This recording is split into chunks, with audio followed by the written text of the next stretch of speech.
Yos, balik lagi sama gue di channel Martin. Dan ya, untuk pada kesempatan hari ini gue akan mengupdate untuk Bitcoin dan juga Ethereum, teman-teman. Tapi sebelum video ini dimulai, ya pengen ngucapin ya selamat Hari Raya Idul Fitri buat yang merayakan. Mohon maaf lahir dan batin ya. Jadi ya semoga teman-teman yang sudah bertemu keluarga atau masih dalam perjalanan, ya untuk yang masih dalam perjalanan segera sampai dengan selamat, dan yang udah ketemu kumpul ya bisa have fun ya, nikmatin kebersamaan waktunya. Oke. Market gimana? Market balik merah lagi, teman-teman ya. Makin merah lagi, dan ya kalau kita lihat di sini ya altcoin ini udah rata-rata balik ya ke harga waktu sebelum dia ngepump. Kan beberapa hari lalu pada hijau-hijau, sekarang udah balik merah, udah balik lagi harganya. Bahkan Ethereum ini udah balik ke dasar lagi, teman-teman. Nanti kita akan bahas Ethereum ini gimana nih ya. Untuk Ethereum ini gimana nih ya, udah 1700-an teman-teman tadi ya. Dan kemarin udah saya update ya untuk altcoin, ada Doge, Shiba, Floki. Jadi ya teman-teman bisa pantau. Mungkin yang penasaran untuk Doge, Shiba, Floki itu kemarin udah diupload. Ada aja yang masih komen, upload Floki dong. Itu aja videonya bahas Floki gitu ya. Kenapa malah requestnya Floki lagi? Padahal itu video isinya Floki. Aduh, tolong ya. Oke. First of all kita lihat dulu untuk liquidation heatmap. Jadi memang di sini per 3 hariannya mayoritas melakukan sell short tebel banget nih. Bahkan di 84.700-an aja udah melakukan sell short tebel. 84.700 sampai 86.250-an. Ya, jadi di range $2.000 ini itu udah tebel nih. Orang sell short dengan pasang stop loss, liquid di situ, teman-teman ya. Jadi memang mayoritas market sekarang masih melakukan sell short, bisa kelihatan di sini. Untuk per 1 mingguannya ya 1 mingguannya juga nih tuh, bahkan sampai 89 tuh. Ini tebal sell short, ini sell short. Jadi banyak yang sell short. Jadi ya waspada ya teman-teman. Sekali lagi mungkin yang lagi ongoing short bisa set stop lossnya ke BEP atau SL plus gitu ya, karena masih bisa aja teman-teman. Kalau misalkan ini aja udah tanggal 31 ya, berarti 2 hari lagi menjelang keputusan tarifnya Trump. Kalau misalkan dia tiba-tiba pivot gitu kan, ini market bisa berubah arah dulu hijau sementara, itu bisa ya untuk ngejemput nih area-area liquidation yang gendut ini, bisa teman-teman ya. Jadi tetap perlu sekali diperhatikan. Dan untuk Bitcoin, let's say kita lihat yang ini chartnya. Bentar ya, kita cek yang kosongan ada nggak guys ya. Kita lihat yang kosongan ya. Sebenarnya di sini closing weekly-nya nggak begitu bagus ya, dalam artian setelah dia drop dari EMA21 nih, jebol EMA21, dia naik sekedaritas kemudian lanjut merah lagi ya, rejection dari EMA21 nih teman-teman secara weekly. Tapi itu pernah nggak terjadi bro? Pernah teman-teman. Ini ya di momen ini ya, dia drop ya, di sini dia drop, naik terus reject, merah lagi teman-teman. Ini beberapa kali malah dia lewatin situ. Jadi kemungkinan besar dengan kondisi market yang slow ataupun minim likuiditas seperti sekarang ini gitu ya, masih possible sebenarnya untuk Bitcoin akan berjalan kurang lebih kayak pergerakan sebelumnya nih, sideways seperti ini. Jadi dia bermain di range ya, di range bagian atasnya di 93 sampai 96, dan di range bawah itu di 76 sampai 80.000 dolar ya. Jadi ini dia bermain di sini aja nih, sideways di range ini. Jadi bermain di sekitar berapa nih, sekitar 16 ribuan dolar teman-teman ya. Ini kalau di sini kan dia bermain di range 53.000 sampai 72 ribuan teman-teman, sekitar 18 ribuan ya, belasan ribu juga teman-teman ya. Jadi masih possible sekali lagi untuk market ini sideways dulu, sama kayak gini, sideways dulu ya, creating base dulu teman-teman. Baru mungkin nanti kita lihat possible lebih hijaunya itu di akhir Q3 sampai Q4 ya, dengan proyeksi yang ada sekarang.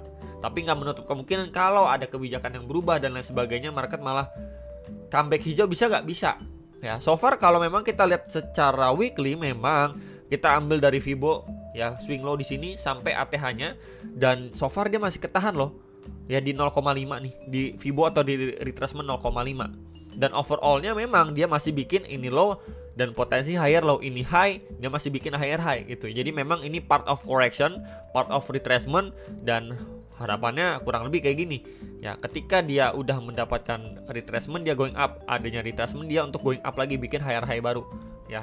Kurang lebih ekspektasinya seperti itu. Dan kalau kita lihat secara daily-nya, bentar guys. Ya. Daily-nya memang dia udah break ya, sudah break dari channelnya dia. Ya, reject juga terhadap beberapa next area resistannya. Nah, posisi sekarang memang sudah dekat sekali nih dengan area previous low-nya dia, support atau tahanan kuat di 76.800 sampai 80.200-an dolar. Gitu, ya. Somehow kalau memang kita lihat ya, market menjelang tanggal 2 ini kan udah terasa nih merah-merahnya semenjak 28, 29 sampai per hari ini udah kerasa merahnya. Jadi udah price in sebenarnya untuk kebijakan tarif Trump. Tapi kalau misalkan balik lagi tiba-tiba di sini adanya let's say gocekan dulu atau retracement dulu, ini masih possible loh dia naik dulu untuk dia lanjut turun, ini masih bisa loh teman-teman.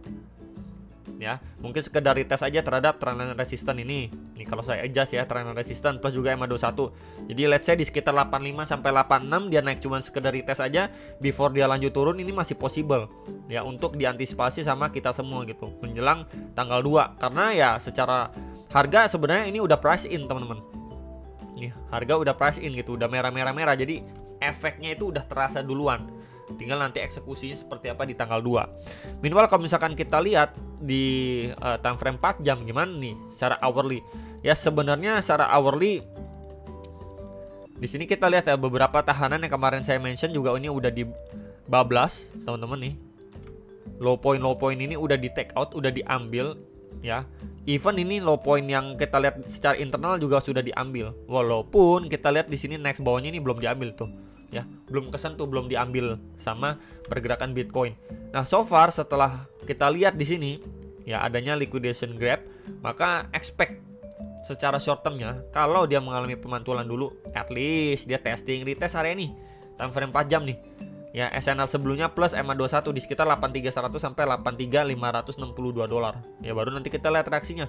Apakah dari situ dia udah lanjut reject lagi atau akhirnya dia adanya penguatan, rebound dulu teman-teman, dan reboundnya pun mungkin terbatas gitu ya. Seperti di sini ada tahanan juga nih, ya di 84.200 sampai 84.600an dolar gitu. Jadi memang kita bermain di range tipis aja dulu karena ya marketnya lagi low volume, low likuiditas gitu. Ya nggak bisa berharap dia bakal rally kenceng dalam jangka waktu pendek.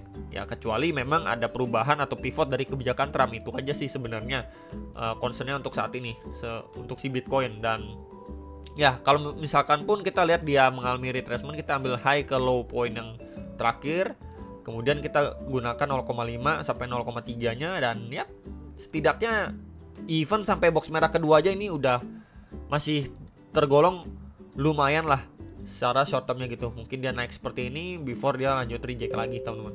Ya, tentu ini bisa di follow up menjelang tanggal 2. Ya, ini adalah another perspektif untuk Bitcoin secara hourly. Nah, ini problemnya ya Bitcoin dominance teman-teman. Ini karena dia udah lanjut naik dan ya di previous high-nya dia ini udah kelihatannya udah dilewatin nih ya posisi saat ini. Jadi memang masih bisa expect dia at least naik dengan asumsi dia fake out aja, semoga bikin tail candle aja, bikin jarum aja before adanya rejection ya. Dan ya jujur atau to be honest, untuk dia drop kenceng kayak gini sulit ya, secara makro belum adanya dukungan. Jadi mungkin kalau dia fake out ya atau false break pun ya at least dia balik lagi lah ke box merah teman-teman. Jadi mungkin nanti ada waktunya, ada masanya altcoin masih kembali dikasih hijau lagi gitu. Jadi overall nanti cuma sideway doang, tapi ya ini adalah part of the game ya dari Bitcoin dominance. Ethereumnya gimana? Nah, Ethereum ini tadi low-nya di 1768, dan kalau kita perhatikan secara daily ya. Di sini pembahasan terakhir saya ya, waktu itu ini pada awal Maret teman-teman ya. Ini waktu awal Maret expect dia adanya rebound dulu karena adanya bullish divergence, ini masih ada coretannya ya, adanya bullish divergence. Kemudian ya dia tes dulu nih di area supply, dan persis di situ di bawah EMA21 area supply ketahan nih di sekitar 2.500-an dolar, angka psikologis juga.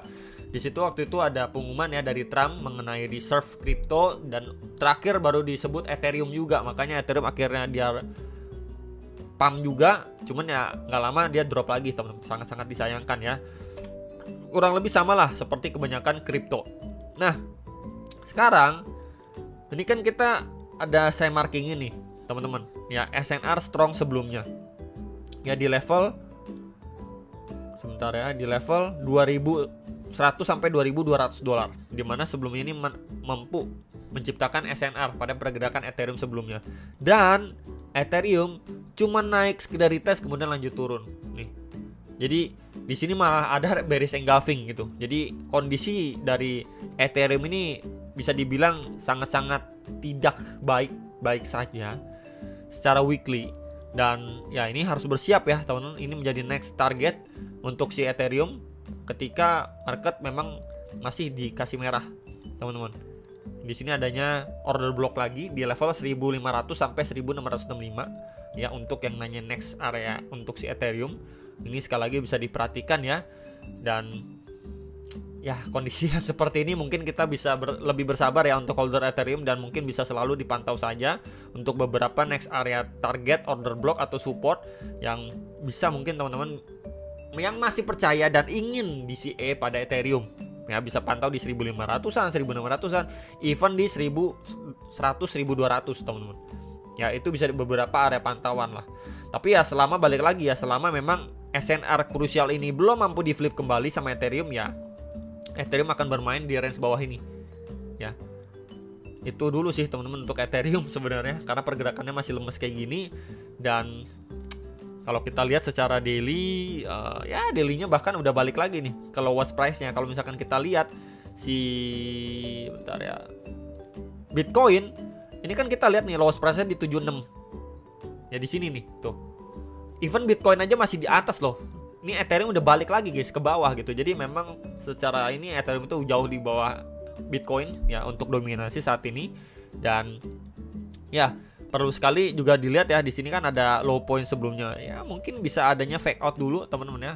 Adanya fake out dulu before dia rebound kembali gitu ya. Ini masih bisa gitu. Jadi mungkin fake outnya pun kita bisa perhatikan di 1600-an dolar ya untuk si Ethereum. Dan hopefully pun nanti sejalan seperti ini adanya rebound dulu lah, biar dikasih hijau-hijau tipis untuk Ethereum ya. Jadi palingan itu yang bisa saya update untuk Ethereum, Bitcoin dominance yang masih menguat. Dan ya hopefully teman-teman bisa terbantu. Jangan lupa analis kembali. Sampai jumpa untuk next video. Sampai jumpa teman-teman.